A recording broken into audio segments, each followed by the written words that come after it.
반갑습니다. 이번 시간에는 갈레트 데루아라는 품목을 한번 만들어 볼게요.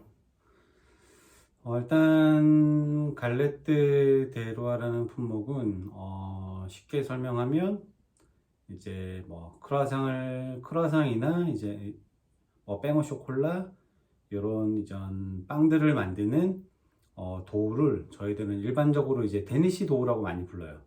데니시 도우라고 많이 부르고, 이제 버터의 어떤 함량에 따라서 저희가 이제 퍼프 페스트리라고 부르는 이제 품목이 또 있어요.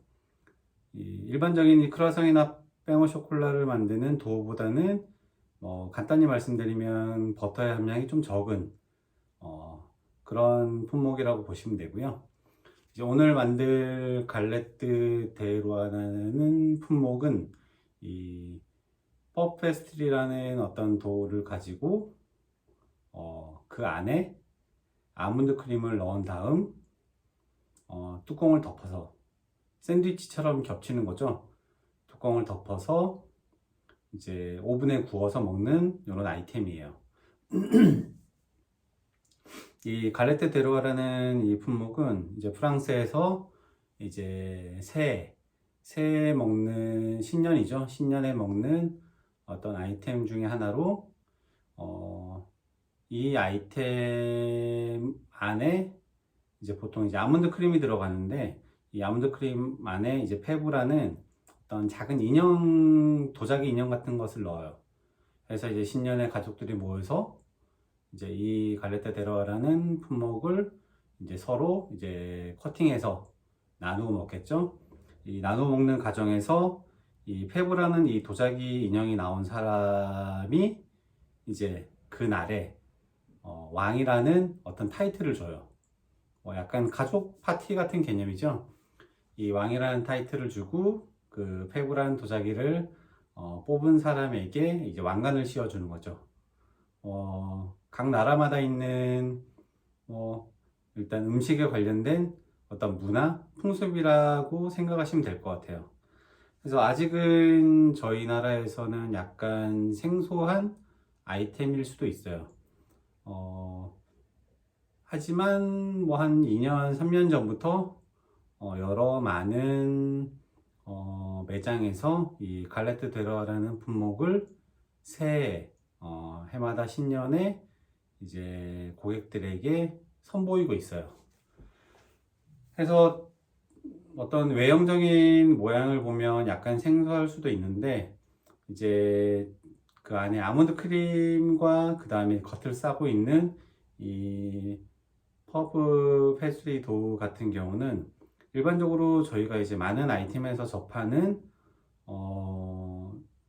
아이템이기도 해요.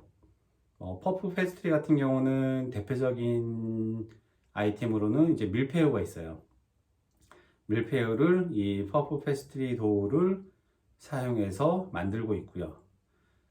그 다음에 이제 아몬드 크림 같은 경우는 저희가 이제 많은 매장에서 접할 수 있는 이제 타르트, 과일 타르트, 이제 그런 타르트 안에 들어가 있는 약간의 크림이죠. 구워져서 나오는 크림인데, 아마 만드는 과정이나 이런 것들을 한번 보시면 내가 이게 먹어봤던 거구나. 이거는 내가 어떤 모양이 조금 생소해서 그렇지 이런 과정들을 많이 봐왔구나 하는 것을 아시게 될 거예요. 이 퍼프 페스트리 같은 경우는 일반적으로 저희가 이제 이스트가 그렇게 들어가진 않아요. 이스트가 들어가진 않지만 이제 저희가 오늘 이 과정에서는 약간 크루아상이나 이런 것들을 여러분들한테 이제 선보이질 못하기 때문에 약간 크루아상 데니시 같은 도우 느낌을 가지고 이제 퍼페스트리 대용으로 사용할 거예요. 그래서 요거를 가지고 이제 갈레트 데루아라는 품목을 만들어 볼 거고요. 그래서 오늘 저희가 이제 만들 아이템들은 이 갈레트 데루아라는 품목 겉을 싸고 있는 이 도우를 만들 거고요.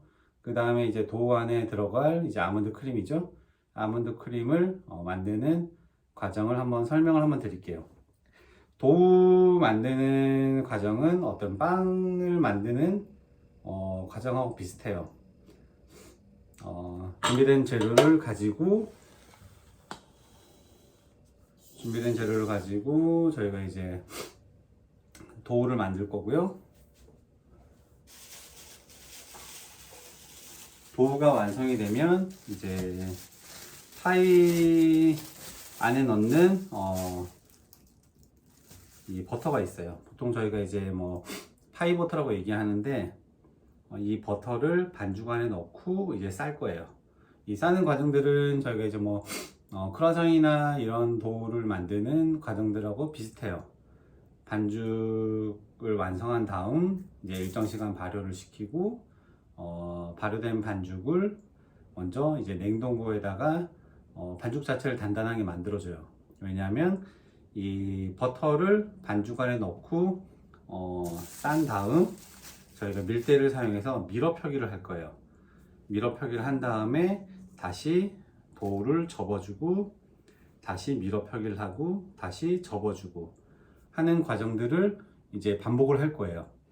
이 반복된 이런 과정에서 이제 이 도우는 밀가루 반죽은 결이 생기게 돼요.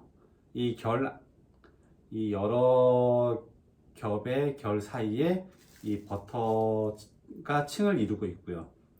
이 도우를 구웠을 때 이 층을 이루고 있는 그 버터들이 구워지고 녹으면서 증기를 발생해서 이 도우의 여러 겹을 만들어 주는 거예요. 해서 첫 번째로 중요한 것은 이 반죽의 온도예요. 이 반죽의 온도가 낮아야 이제 이 버터를 싸는데 이제 어려움이 없어요. 반죽이 부드럽고 버터가 단단하다면 반죽을 이제 밀어 펴는 과정에서 버터가 밖으로 이제 새어 나오겠죠. 새어 나오거나 아니면 버터가 또 너무 단단하다면 이 도우가 찢어질 수도 있고요. 이렇게 되면 저희가 층층층층 겹을 만들어야 되는데 그런 겹이 형성이 되지가 않아요. 그래서 이 도우의 온도가 매우 중요하고요. 보통 반죽을 치게 되면 저희가 첫 번째로 이 도우를 일정 시간 발효를 시킨 다음 냉동고에서 단단하게 굳힐 거예요.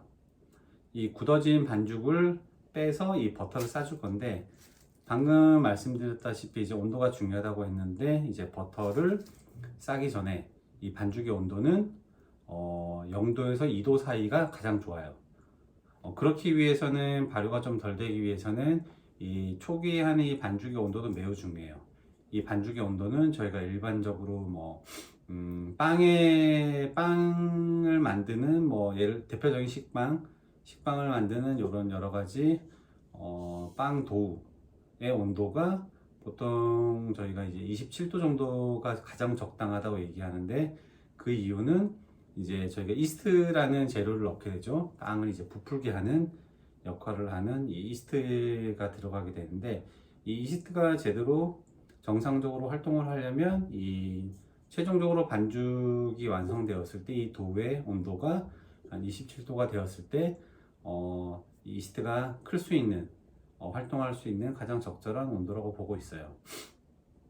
하지만 저희가 이제 이스트의 역할도 중요하지만 저희가 이제 겹겹이 싸는 과정에서 이 버터가 층을 이루어서 저희가 이제 부풀어지는 효과를 내야 되는데 이 반죽의 온도가 좀 높다면 이 도우가 이제 발효를 하게 돼요. 너무 과한 발효 같은 경우는 저희가 버터를 싸고 뭐 밀어 펴는 과정에서 약간의 이제 이 제품에 문제가 생길 수가 있어요. 해서 이 첫 번째 도우의 온도가 매우 중요해요. 뭐 퍼페스트리나 크루아상 데니시 도우 같은 경우 한 22도 정도가 가장 적당해요. 한 22도 정도의 온도를 맞추기 위해서는 이제 차가운 계란과 차가운 물 이런 것들이 필요하고요. 물론 이제 이스트는 저희가 보통 생이스트를 사용하지만 드라이스트를 사용하는 경우는 이렇게 물에 살짝 풀어 놓으시면 반죽 도우가 섞이는 과정에서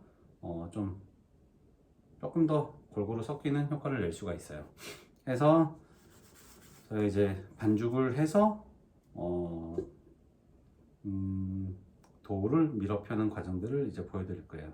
자, 반죽은 이제 준비된 재료들을 모두 믹서기에 넣고요.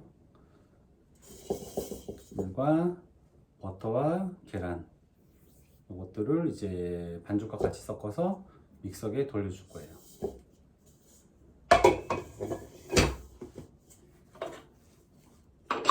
자, 이렇게 보통은 저희가 이제 크림, 쿠키를 만드는 어떤 크림화를 시키는 과정은 일반적으로 저희가 이제 비터라는 도구를 사용해요. 비터라는 도구를 사용하고요. 이제 크림, 버터를 이용한 크림이죠. 다음에 이제 빵을 만드는 반죽에 필요한 도구는 이런 훅이라고 하죠. 이런 훅을 사용하시면 되고요.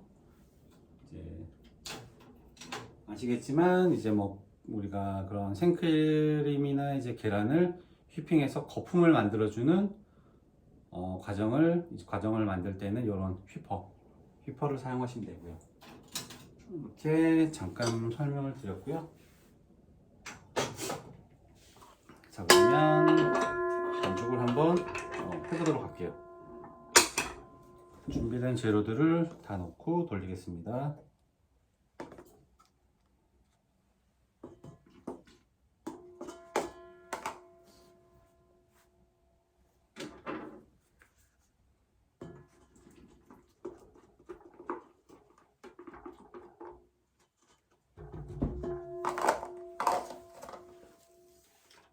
처음에는 저속으로 돌리다가 이제 점차 이제 밀가루가 물과 섞이는 과정들을 확인하시고 보통 밀가루가 물과 어느 정도 섞여서 가루가 보이지 않았을 때 이제 속도를 조금 높이셔가지고 돌리시면 돼요.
밀가루가 어느 정도 섞였다고 판단이 되시면 이제 속도를 약간 올리셔가지고 믹싱을 해볼게요.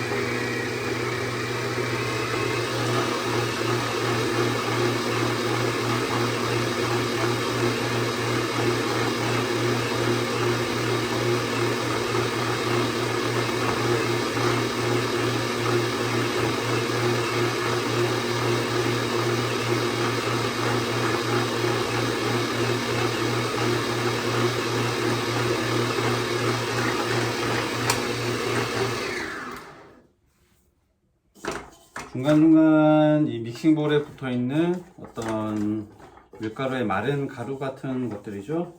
이런 것들을 잘 정리를 해 주셔야 나중에 이제 딱딱한 마르지 않은 가루가 나중에 들어가는 일이 없겠죠.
보통 이제 도우를 하실 때 보면 처음에 이제 반죽의 상태가 이제 이런 식으로 되게 거칠게 돼요. 처음에 되게 거칠게 되는데 이런 거친 어떤 반죽의 결이죠. 이 반죽이 없어질 정도로만 작업을 해주시면 될 것 같아요. 물론 방식은 여러 가지가 있어요. 조금 이제 예전에 쓰던 방식들은 글루텐을 잡지 않고 사용하는 방식이 있고, 이제 최근에 어느 정도 시점에서 넘어와서는 이제 글루텐을 형성을 시킨 다음에 작업하는 방식들도 있고요. 하지만 포프도우 같은 경우는 저희가 이제 크루아상이나 이런 빵류처럼 막 크게 부풀게 하는 게 아니고, 이제 밀푀유 같이 그런 층의 결을, 단단한 결을 만들어주는 게 목적이기 때문에 글루텐을 100% 잡지 않는 것이 좋다고 생각을 해요.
중간중간 반죽을 보면서 이제 결이 처음과 이제 달라지는 것을 좀 느낄 수가 있어요. 처음에는 반죽의 결이 완전히 끈끈이 찢어졌더라면 이제 반죽에 얇은 막들이 형성되기 시작을 하죠. 그죠? 이런 과정들을 이제 조금 더 거칠 건데, 저희는 그렇게 많은 글루텐을 하지 않고 버터를 싸보도록 할게요. 보통 이 반죽을 돌리는 시간 같은 경우가 생각보다 많이 걸려요. 보통 저속으로 3분, 4분, 5분 정도, 고속으로 이제 6분에서 7, 8분 정도 해야 되는데, 여러분들한테 이제 조금 더 간단하게 반죽을 과정들을 좀 설명드리기 위해서 저희가 이제 반죽을 돌리는 과정들을 조금 생략하고 한번 버터를 이제 싸는 그런 과정들에 대해서 좀 설명을 조금 더 깊게 들어가 보도록 할게요. 일단 이 도우 같은 경우는 이제 봉지에 넣고 일정 시간 약간 이제 휴지를 두는 시간을 가져볼게요.